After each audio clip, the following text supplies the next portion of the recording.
ancient pathways of swords, highways of heritage. In the beginning was just a track, a barely discoverable trail through the dense primeval forest. Along this, Neolithic man cautiously felt his way into the dark interior. These ancient Stone Age folk inhabited our own swords area, their tracks still discoverable beneath the debris of millennia. They've also left tangible evidence of their lives here too, in the many stone tools they discarded and in the remains of their middens, ancient rubbish dumps, one of which can be still seen near Main Street today. In those days, Swords was much closer to the sea, a mere collection of random tracks among sand dunes and high clay banks. Main Street had to wait many millennia for its final incarnation. In fact, Swords' first Main Street ran between the Round Tower site and the castle, skirting along the river. Swords' Main Street proper really only began with the foundation of 122 burgages or rented strips of land by Archbishop Cummin in the 1200s. Later, Celtic kings laid out their first all-Ireland paths, the 5 main roads or slithe from Royal Tara to the 5 corners of Ireland, their regular maintenance upheld by Brehon law. Of course, boher, the Irish word for road, comes from bow, a cow's path. Unlike England, the Romans never laid out their straight and soundly paved roads in Ireland, making large military movements across the country problematic. Sound and passable roads were a guarantee of future safe colonisation, and in Ireland, civilization, for many centuries, only existed in the Pale, the English-dominated part of the country. And medieval barons and monks thundered along these early paths too. By their day, a now well-defined route through the landscape existed from Knocksedan to Swords. This very old original road into Swords from the west connects the Mott and Bailey the Normans built there through Brackenstown and into the medieval settlement that was Swords village then. The High Mott they built at Knocksedan around 1170 was strategically placed, commanding as it did the road approaches from north, south, east and west from the Midlands and beyond. These Anglo-Normans, recognising the importance of control of communications, always located their castles at important road and river junctions. We can see this in the location of the castle they built at Swords, parallel to the Ward River and at a most important crossroads between Dublin and the north. Command of the roads. Previous experience had taught them meant command of the country. As time progressed, these paths widened into the recognisable roads, the precursors of our own modern motorways. These early roads provided a walkable track through marsh and bog, uphill and down dale, and across steep rivers and wide ravines. Original paths almost always follow the lie of the land, as people naturally seek the most efficient route through the landscape, skirting along high places and often running parallel to rivers.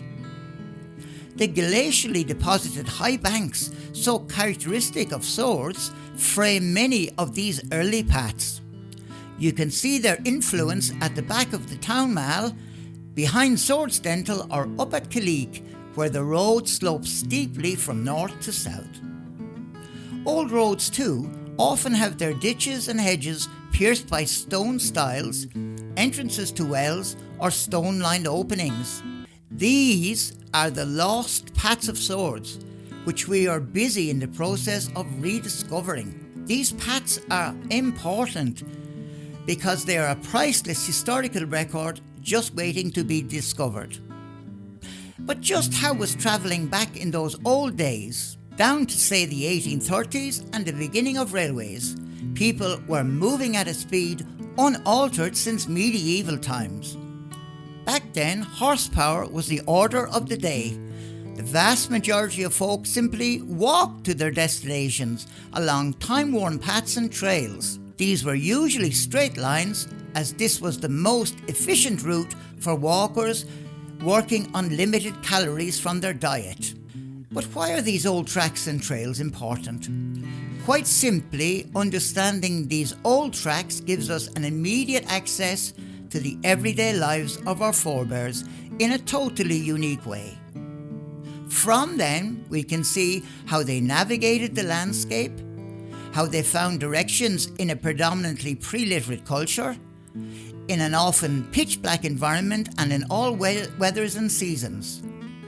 Much important heritage around Swords also lies along these paths, as travellers then as now needed water, food, a solid surface in all weathers, a place to rest, and some clear directions for their journey. The numerous path stones which lie along so many old paths provide the key to unlock the mysteries of early Irish pathways. Swords is especially abundant in limestones of all sizes, and there are at least 3 limestone quarries off Main Street, Swords. The size, location of the path stones are the single most important information we need when understanding where the path began, how it proceeded, and where it ended. The Ward Valley Heritage Park abounds in many different kinds of pedestrian paths. It also is a microcosm of the many paths to be found in the wider areas of this part of Fingal. Walking through this valley provided the quickest route into Swords from Westmeath and beyond for many hundreds of years. The paving of these paths, or the lack of, is also highly significant and varies with the intended use. Paths for farm animals are often stony, often in single file, while those for carts are usually wider and well paved. Single pedestrian paths have stony surfaces too, their paving often worn smooth by the tread of centuries. There are really 3 categories of paths around Swords, which still retain their ancient character. Agricultural paths are wide enough to allow a horse and cart to pass. We have many of them within the Ward Valley Park, as this place was a farm for much of the 19th century. These paths are well paved and often originally much wider than we see them today due to vegetative growth at their sides. In the park, we notice that many of these paths have special openings down to the river to allow for the watering of animals. There is also one special section in the lower Beach River path area, with the river running very close, which allows the walker to access higher and drier ground. In these days, the Ward River flooded regularly, inundating any low ground in its path, and walkers needed a secure footing on some higher and drier grounds. Pedestrian paths are formed by single walkers, usually very narrow and well paved to prevent slippage. The one shown here skirts the Mott at Knocksedan and ascends to meet the Knoll Road. There are many of these single paths on this western side of the park, confirming the heavy pedestrian traffic through and from this particular part of the park. And finally, to me, the most interesting type of paths are those that are lost or vanished. These are the paths mentioned earlier, hugely important in their day, but the passage of time and altered communications has left these once busy paths redundant, overgrown, and all but forgotten. It has been my own personal mission to discover these particular paths, because in doing so we give a voice to the numberless travellers that went these ways, their ragged clothes affording poor protection from biting wind and rain. The ancient ford once crossing the River Ward at Knocksedan Bridge is a good example of a now vanished path complex. Using maps and fieldwork, I've now established that a busy path once existed dropping down from the Knoll Road, past a water well, descending to the old Stoneford crossing at Knocksedan,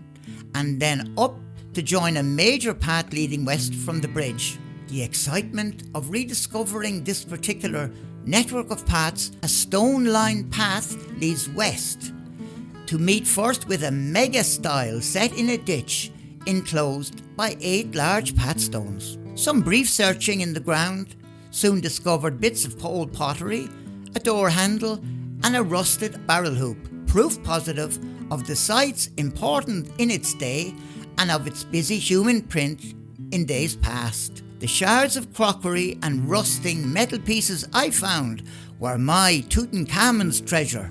That is, its ready access to water, ancient stone-style crossing, many carefully arranged path stones, an old stone wall terminating at the stile, ready access to a convenient source of water, and many 18th and 19th century artefacts.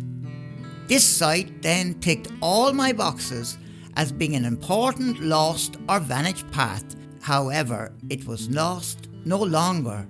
My positive experience with investigating this particular site gave me the confidence to continue to discover and research many similar vanished paths. Among the other lost paths in the area we've brought to life are the main park entrance from Brackenstown House from the Brackenstown Road, the many obscured paths leading down the river from the Iron Raid entrance at Brackenstown, the important path leading behind Tracy's cottage in the park, up and behind the old main entrance, and in the wider Swords area, the lost paths veering off Swords Main Street behind Swords Dental, and the one down from the Hook and McDonald's Estate Agency, and the lost brick path leading down from Beach Row to Brick Bridge in the park. I've learned that tuning into these old sites and being empathic with the old folk ways leads to a much more successful fieldwork and more productive outcomes. Their clothes were different from ours, their vision of life more limited, and their lives much harder than our cosseted modern ways. However, we should remember that they had the same joys and fears, hopes and failures, plans and dreams that we moderns now have. If we could but listen carefully to their silent tread and panting breath from ages past, along the paths they took in summer or winter, in sunshine or rain, in elation or bitter grief, they would certainly say to us now, "Remember us, for we were just like you. Remember us, remember."